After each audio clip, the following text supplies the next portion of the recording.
Hello mga ka-viewers, welcome back to my YouTube channel, Kois Repair and Tutorial.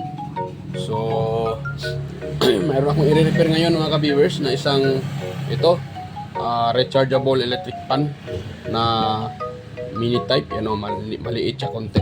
At ang brand niya ay NNS, yan. So, reklamo na may-ari nito mga ka-viewers ay hindi daw nagcha-charge at walang power. Yan, kung nakita nyo, ito, wala nga talaga siyang power at saka siguro ito ay nalobat.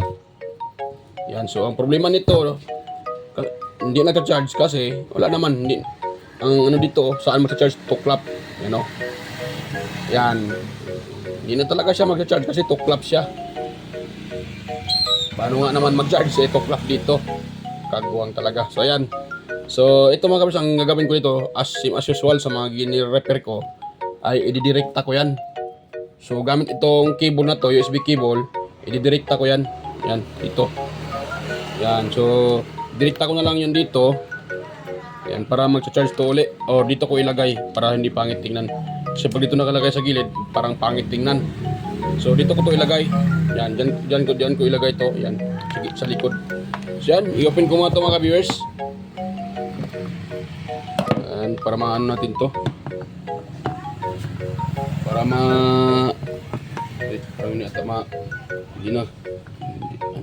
hindi siya ma-open Ayan. Uy, kagawang na ayaw ma-open mga ka-viewers. At tayo nito ma-repair pag hindi ma-open. Ito tayo. Ma-open naman sa iba. Yan. So mga ka-viewers, habang tayo nag-open, so shout out pala sa inyo mga ka-viewers, sa mga patuloy sumusubaybay sa aking mga video at nanonood. Yan, mega love shout out po sa mga nagko-comment. Ayan, mega love shout outs. At sa ganun din sa aking mga kaibigan sa YT. Hindi ko na kayo isa-isahin. Yan, so mega love shout out po sa aking mga kaibigan sa YT. Yan, at sa mga nagko-comment, sa mga patuloy nanonood sa aking mga video. Yan, mega love shout out po sa inyo mga silent viewers, organic viewers, sa mga subscribers ko dyan. Ayan, maraming salamat po sa inyong panonood at pagsuporta sa aking channel. Dahil kung wala kayo ay siguro ay hindi din ako dumating sa ganito. Hindi ako mabot sa so siguro dahil sa inyo ay andito pa rin ako at nagporsige. So yan, ako po ay humingi ng maraming salamat sa inyo. Yan, mga ka-viewers, dahil sa panonood nyo sa aking mga video. So salamat po. Yan. So open natin to. Hirap i-open Yung iba hindi na kinakagat ng ng screw. Yan. So yan ko ito mga kabisa. Hindi ko na ipakita sa inyo ang pag-open ito. Parang matagalan tayo nito Hirap siyang i-open. So pakita ko na sa inyo pagtapos kong ma-open to. Yan. So stay tuned lang mga ka-viewers. Pakita ko na sa inyo pagtapos ko na ma-open siya. So ayan mga ka-viewers, ay na-open ko na siya. Medyo nahirapan ako sa pag-open. Daming screw niya at saka hirap siyang i-open. Pero na-open ko lang naman kahit mahirap. So yan, nabubungad sa akin yung niya, ito. Yung charging port nahulog. Yan. Ito yung pinaka-charging port niya at tuklap na rin dito sa board, So ito yung pinaka-board niya mga ka-viewers. Ito dito yung nakalagay. Dito. So ito pala ay na-repair na pala to ng iba.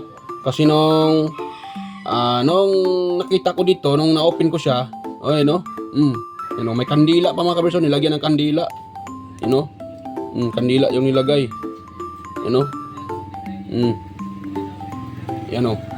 Kandila yung nilagay. So nilagyan ng kandila dito. Hindi naman talaga didikit yung kandila. So binuhusan ng kandila. Ito binuhusan ng kandila. May kandila pa nga ito dito. Dito pa sa kamay ko yung iba. So yun, yung kandila. Binuhusan ng kandila. Wala din, hindi din nag-charge. Kaya mas mainam na ito, para mas matibay mga kabers, katulad sa ginagawa ko, direkta na natin to. ito, hindi na tayo mahirapan dito maghanap ng connection.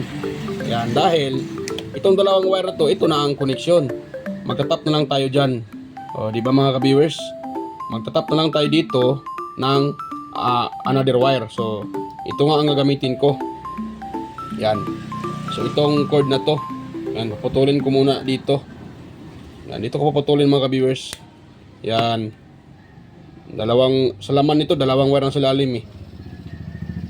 Yan. So, bago pala to, ito ay may butas na mga ka-viewers dito. Binutasan ko na lang. Hindi ko na pinapakita sa inyo. Yan o. May butas na yan. Para diretso na lang tayo. Yun. So, ganun ang forma niya. Yan. So, ganun forma niya mga ka-viewers. May nakalawit na wire. Okay lang yan. Importante, mas matibay.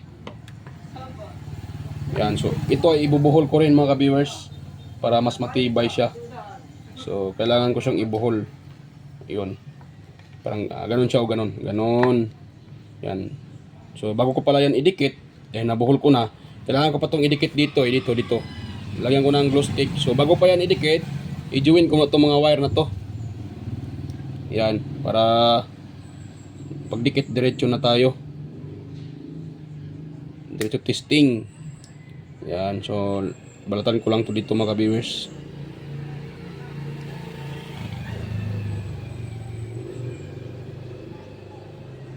Yun.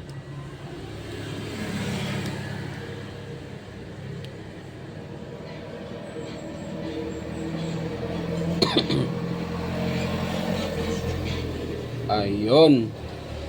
So, pwede na yan mga ka-viewers. Mahaba na yan. So, matik, pag ganito na white at saka pink, so, para sa akin, itong pink ang positive, white naman negative. So, para sigurado tayo, so, ipa-plug natin sa outlet. At saka kukuha na natin ng voltahe para malaman natin kung saan talaga ang pinaka positive side. Yan. Yun, naka-plug na yan mga ka-viewers. So ngayon, balatan ko lang to. Diyan pati ito. Pero para sa akin itong pink ang positive. Kasi marami na akong beses ako nakaka-repair ng ganito. Pag ganitong color code ng wire, yung color niya na pink at saka white. So maaring yung pink ang positive niyan. Yan. So nakaset tayo sa DC. Yan o, tester ko. Ngayon, kunan ko siya ng voltahe. Kita nyo yan. So itim dito sa white. Yan, tapos ito namang red dito sa pink. O, di ba? Di ba? Nakita nyo? Tama. Kasi pag baliktad yan, tinan nyo ha, ko siya, baliktad. O, dito ko ilagay, i-reverse ko siya. So, mayroon kayo makita dyan na itim. Katulad nyo, itim, magstay yan. Yan o. O, di ba? Nagstay siya. So, yan mga kabers, nagstay siya, di ba? Yan o, nagstay yung itim, dito sa gilid, nagstay. Kasi hindi tama yung polarity. Kaya nagstay yung itim, ibig sabihin yan, mali yung ating polarity. So, itong black or negative, nakalagay dito sa pink. Kasi ito kasi positive. Tingnan nyo ha. Ilagay ko sa tamang lagayan o. So yung itim dito sa white. So ito naman red dito sa pink. Tingnan nyo, nawawala yung o, di ba? Wala na kayo nakita dito. Ito yung itim kanina, yung gumaganoon parang minus. Yan o. O, di ba wala? Kasi tama yung ating polarity. Pag yan ay namali, i-reverse ko yan uli. Itong kahit hindi ko itap tong itim ha. Tingnan nyo, itap ko tong red dito sa white, di ba? Magkakaroon niya ng parang negative sa gilid. Yun pala. Wait lang, tap ko siya. Ayan pala. O yan. Di ba nakita nyo? Nagkakaroon siya ng negative sign dito sa gilid. Kasi mali yung ating polarity. So kaya nga sinasabi ko kanina pa lang na itong pink ay positive. Kasi maraming beses na ako naka-repair ng ganitong kulay. Kadalasan pag ang ginagamit pink at saka white na wire, katulad dito dalawa lang, pink at saka white, kadalasan dyan, yung pink talaga, yan ay positive. So, di ba mga kaberso? Tingnan nyo. O, mali. Mayroong guhit, mayroong itim na, tawag dyan? May sa gilid na itim, O, may negative side, may negative sign. O, kasi mali. Pero pag dito natin ilagay, yung itim na fuse probe dito sa itim, sa black na wire, sa white na wire, tsaka itong red na fuse probe natin dito naman sa pink na wire. So okay yan. Yan oh. O di ba walang itim at mayroon tayo na red na 5.1 volts yan. At wala kayong nakita dyan na negative sign sa gilid kasi tama yung ating polarity. So ibig sabihin, ito na yung ating positive. Yan. So ganun lang ang pag-test mga ka-bears. Pasensya na kung medyo naano ko kasi kailangan ko kasi i-explain para para ng iba na yung hindi pa alam, para masubaybayan nila. So yan.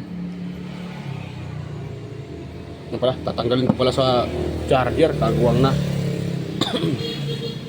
Yan. So kailangan ko siyang tanggalin, baka masusort natin yan, patay, masira yan. Yun. Yan, natanggal ko na siya. So ngayon, dito na tayo mga ka-viewers. Atin naman tong susulja. Sana yung wire na yon. Itong pink at saka itong red ay magkasama yan sila. Pareho silang positive. Yan, sa positive yan. Yan, tapos isa po. Susuldahin natin.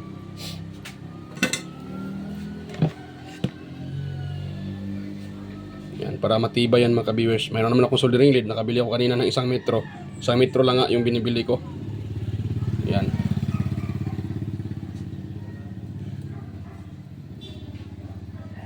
Yan. Pwede na yan mga ka-viewers. Ngayon, doon naman tayo sa isa.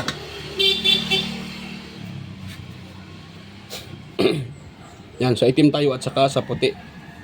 So lagyan muna pala natin to ng ng electrical tape. So maglagay tayo ng electrical tape. Yun. Saka dito.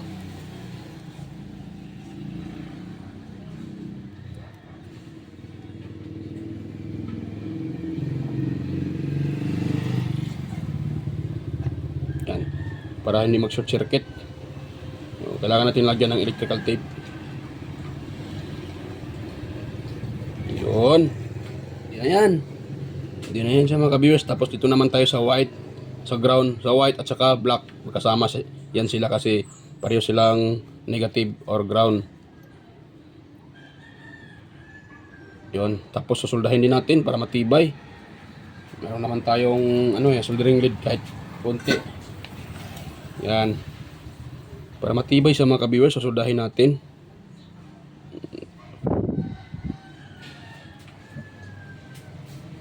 Yan. Kahit gagalaw man siya, hindi siya basta-bastang matanggal sa hinang. Kasi hinihinang natin. Yan. So, lagyan natin yan ng electrical tape.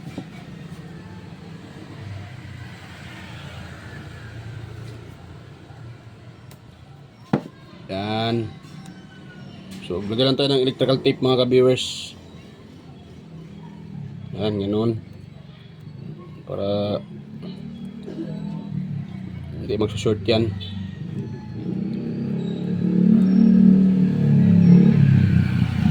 So, yan. Yan mga ka-viewers. So, bago ko yan i-fix or ilagay yung kanyang mga screw or assemble. So, try muna natin kung ano ba yan. Okay na ba yan? Kung magcha-charge na ba yan, magkukulay red.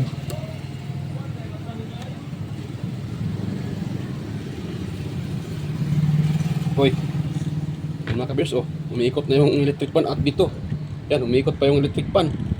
Naka pala to. Naka-on. Yan, namamatay. So, kita nyo, charge. Nagre-red siya. Tapos may nakalagay na charge.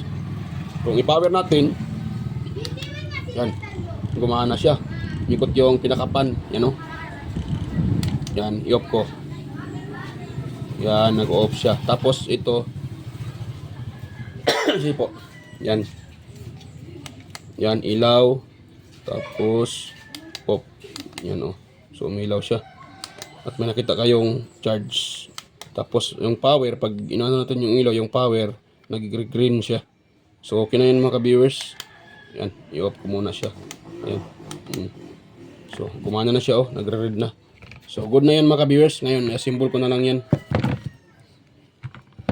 Yan. So, para hindi nahaba tong video natin, i-ano ko muna din. Katulad kanina. Tawag dyan. I-post ko muna. So, balikan ko na lang kayo pag matapos ko na itong ma-assemble. Ilagay lang naman itong mga screw. Ganyan siya, oh. Yan. So, stay tuned lang mga ka-viewers. Balikan ko na lang kayo pag tapos ko na itong ma-assemble. So, ayan mga ka-viewers. Tapos ko na ma-assemble itong electric fan na rechargeable. Ayan, kung nakita nyo. Ano na siya. So, nalagay ko na yung mga screw. At, ayan, mayroon pa akong namali dito, ah. Nakalabas pa tong wire dito. Kagwang na tong wire na to, hindi pumasok. Nakalabas. Yan. Kala ko pumasok yan mga ka-viewers eh. Kagwang ng wire na yan. Hindi ko nakita yan. Yan, iano ko muna mga ka-viewers ha. Lugan ko muna dito. So kala ko tapos na. Yun pala ay namamali pa ako. Yan, so maluwag na yan dyan. Pati dito. Luwagan din natin. Hindi pwede pag natin yan ipasok sa loob. Baka maputol yan. Masangit yan or maputol ako. Imbis na tatagal yung gawa natin. Baka lang dahil lang dyan ay magbaback job. Kailangan natin ipasok yan sa loob mga ka-viewers. Para hindi magkakaroon ng problema. Ayun yun, oh. So ipasok ko lang sa mga ka-viewers ha. Sa loob. Para hindi magkakaroon ng problema. Yun, naipit pa yung wire kasi.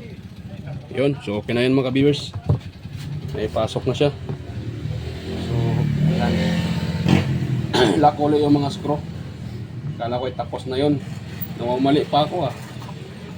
Hindi ko nakita kagad na nakalawit pala yung wire. Nakalabas. Hindi pa na nakapasok yung wire. Naipit pa doon sa pinaka ano niya. Pinaka housing.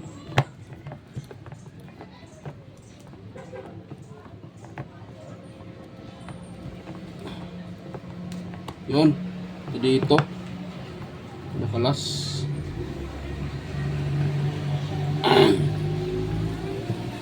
Yun. So, okay na yan mga ka-viewers. Wala na yung wire, oh. Okay na. So, okay na yan siya. Ayan, final test tayo mga ka-viewers ko. Tingnan natin kung ano to. Kasi chinacharge ko na to eh. Habang ako ay nagbabalik sa mga screw, chinacharge ko na rin siya. Para magkaroon ng karga kahit konti lang. Yan o. Umiilaw yung kanyang. Tapos na may power. Nakalagay yun. Nag-green yung power. Tapos umiilaw siya. Tapos ito namang isa. Yun. Yan o. Gumagana na yung kanyang pinaka-fan. Yan o. Diba? Yan. Gumagana yung kanyang pinaka-fan. At kung i-off natin yan. Yan. Mamamatay yan. Yan. Mamamatay. Yun. Tapos yung ilaw naman. Yan o. Mamamatay din. Yung natin ulit. Yan. Umiilaw siya. Yan. Tapos patay. Ilaw. Sindi, tapos patay. Yung pa naman, yan, gumagana. Number 1. Number 2. Hanggang 2 lang pala mga viewers. So, hanggang 2 lang. Number 1. Yan. Number 1. Hindi gumagana yung number 1. Pawala-wala.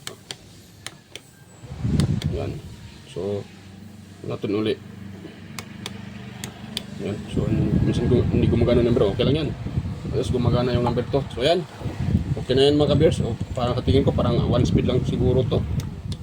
Kala ko may number 1. Ano lang pala. Isang speed lang. 1 lang. Nakasasag agad. Tapos, off. Tapos, on uli. Yan. So, okay na yan mga ka-viewers. Okay na yung gawa natin. So, yan. Bago pa tayo magtapos mga ka-viewers. So, bago pa tayo magtapos, huwag niyong kalimutang, pala. So, kung mayroon kayo nakuha kunting ideya mga ka-viewers sa aking sinishare ngayon. So, kung mayroon kayo nakuha kunting ideya, huwag niyong kalimutang mag-like, mag-share at higit sa lahat. Paki-subscribe na rin mga ka-viewers. So, yan, bye-bye po. Kita-kita tayo ulit sa next kong mga video. So, yan, bye-bye.